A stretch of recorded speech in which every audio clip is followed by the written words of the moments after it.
Welcome back to MTG Burgeoning, your channel for all things Magic.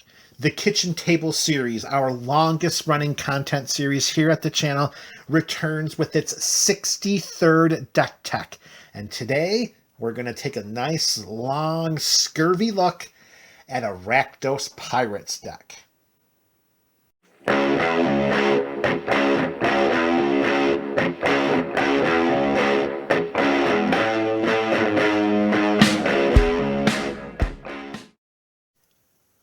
What's up, MTGBC? That is the MTG Burgeoning community.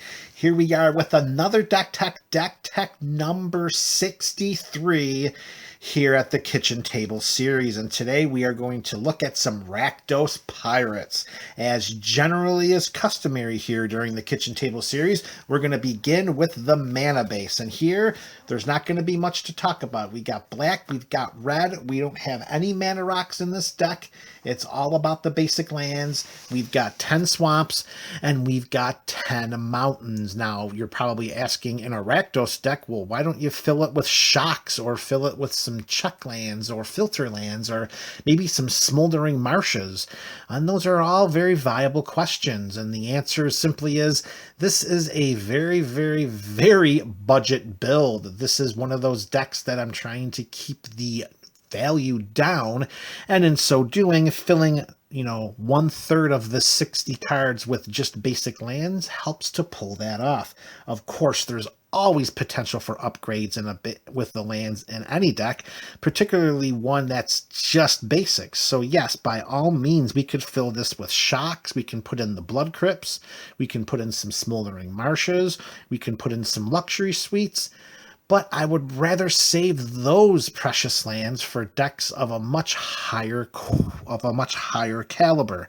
This Rakdos Pirates deck, although it is successful, it's not one of the upper echelon decks that I would normally put higher priced pieces of real estate into. So that will answer the questions why we don't have a better land base, because I don't want to put it in there.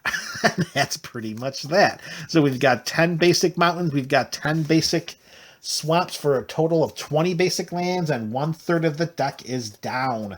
All right, we've got tons of pirates to talk about, so let's start whipping through them right now before we get into any other of our non-creature spells. The first we're going to talk about is a full play set of Daring Buccaneer. 1 red mana for a 2/2. However, as an additional cost to cast this spell, we have to reveal a pirate from our hand, or we have to pay 2 additional mana. We should not ever have a problem revealing another pirate in our hand. This deck is flooded with them. 4 copies of hopefully our first turn 1 play and our best turn 1 play, Daring Buccaneer. Next up, staying with a casting cost of just a single red mana, we have Rigging Runner. It is a 1/1 pirate, of course, with first strike, and it has the raid mechanic, meaning this enters the battlefield with a +1/+1 counter on it if we attack with a creature this turn.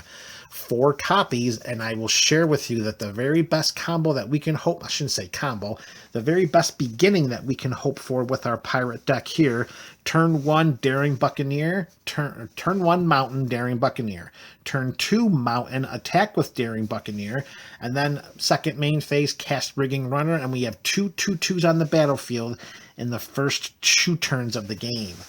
That is going to be very, very advantageous when we're talking about building a very strong tribal deck that can get the game going in a hurry. All right, we're going to move away from our CMC of 1 to a CMC of 2, and we're going to talk about a full play set of Fathom Fleet Captain. We've got a 2/1 with Menace, so we love that evasion, particularly on a creature that only has a mana value of 2. It's going to come down, and whenever it attacks, if we control another non-token pirate, we may pay 2.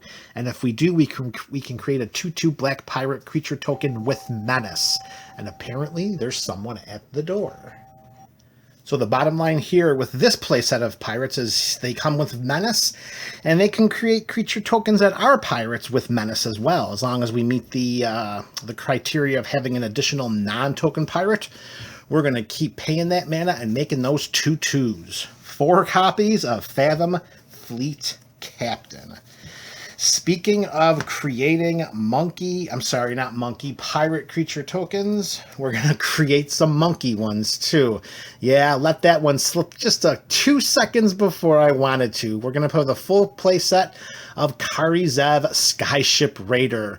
We got a 1/3 for 1 and a red, first strike and menace. And whenever Karizev attacks, not that she has to deal combat damage, of course, whenever she attacks, we get to create Ragavan, a 2/1 monkey creature token that's tapped and attacking, and we exile Ragavan at the end of combat. Now, it's not the Ragavan from Modern Horizons 2. This was the first reference to Ragavan I'm sorry, I'm saying this a little bit backwards. This was the first time that we were able to create a Ragavan creature all the way back in Aether Revolt, and that's from Karizev's attack ability. 4 copies of Karizev, but make sure you realize that she is a legendary, so you can only put one of her into play unless you're not playing with the legend rule.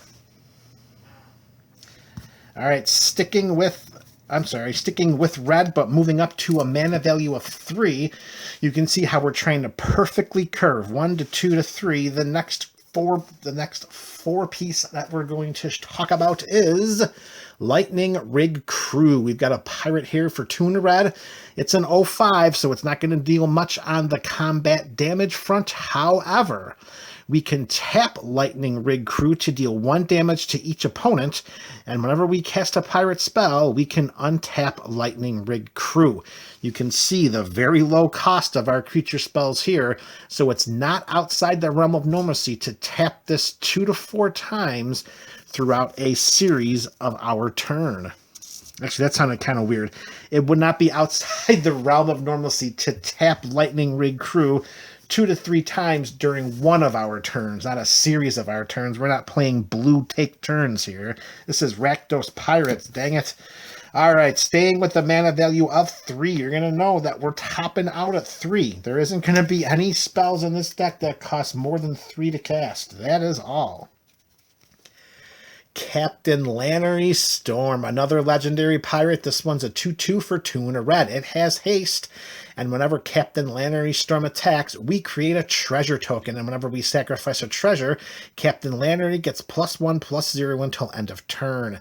This can definitely be used to ramp out even more pirates, and with enough treasure tokens on the battlefield, we can consider Captain Lannery Storm to be one of our finishers in the deck. And also note, we can use those treasures to activate the attack trigger of Fathom Fleet Captain to make additional pirate creatures. 4 copies of Captain Lannery Storm. All right, so that is 24 pirates, and we're still not done. We have one more playset to talk about, sticking with a mana value of 3, but this is 2 and a black. We have Forerunner of the Coalition, a 2/2, like I said, for 2 and a black.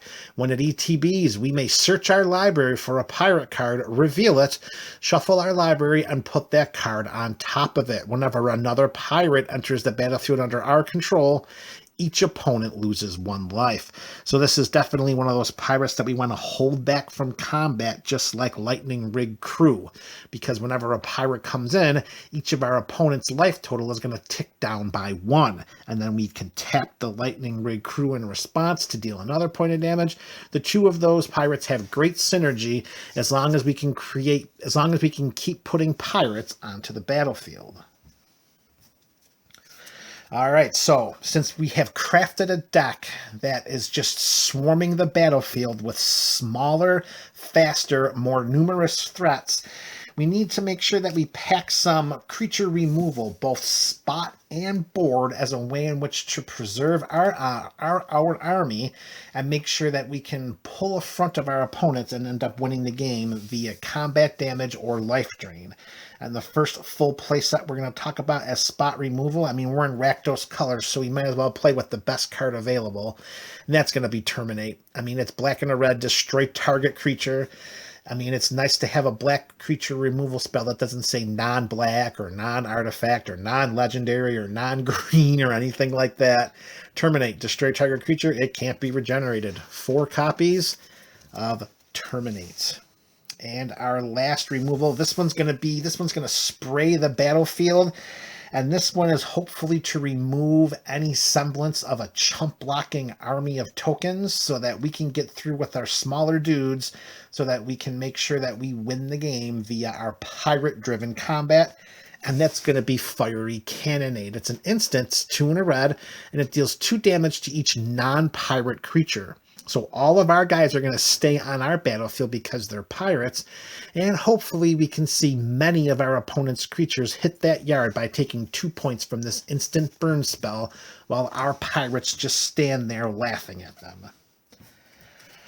All right, and the last playset we're going to talk about, the last 4 cards in this 60-card deck. Again, since we're playing with so many smaller pirates, we can really anticipate them hitting the graveyard with a great deal of frequency. So to make sure that we can keep getting pirates in our hand, make sure that we can keep casting and keep activating our abilities, we're going to include a very, very valuable recursion spell for this deck called March of the Drowned. At sorcery speed for just 1 black mana, we get to pick one of the following 2 modes, and I guarantee you we're only ever going to pick the 1 mode. The first one is to return target creature from our graveyard to our hand. We're not picking that one because we can return 2 target pirate cards from our graveyard to our hand instead. Every single one of those creatures are all pirates, so we're going to pay 1 black mana and return 2 of them from our graveyard to our hand. That is unbelievable value for just 1 black mana. 4 copies of March of the Damned. I'm sorry, March of the Drowned. And that is it, MTG BC.